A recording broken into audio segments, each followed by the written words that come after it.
दा गाबसै आयै लोगोफोर दिनै आं नोंथांमोननि गेजेराव बे खन्थाइखौ लानानै फैदों। खन्थाइखौ लिरदों बिथां उत्पल बर'। फैदो बिदिब्ला बिथां लिरनाय खन्थाइखौ जों दान्दिसे खोनासंलांदोनि। दा गाबसै आयै दा गाबसै नों आयै, दा गाबसै नों जोनोमगिरि आइ।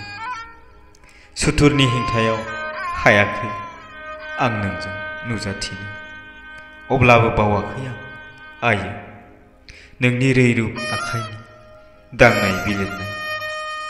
दंफैयो आयै आं दिनै नोंनि बेसेबांबा गोजानाव, जिब जुनार दावमा दावसा एम्फौ एनलाजों लोगोसे गिख्रंथाव अरनबारियाव हारि उदांस्रिनि दावहायाव सम सम बोहैयो आयै आंनि मेगनाव दुखुनि दुंब्रुद मोदै।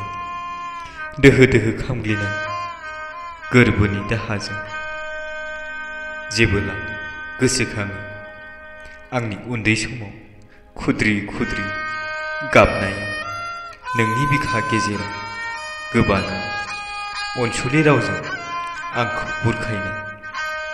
एखनब्ला गोसो जायो आं आयै न' फारसे गिदिंलांफिननो, नों नायना दोननाय खान्थालबारि गामिनि अनजालि बिबारिजों गोजोन संसार जाहैनो।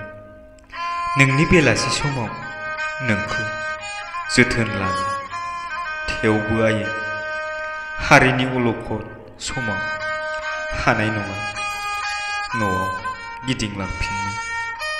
आंखौ निमाहा होदो, हारिया उदांस्रि मोनोब्लानो न' फारसे गिदिंलांफिनगोन आं। दुखु खस्थ' सहायनानै नों नेथ'दो आयै।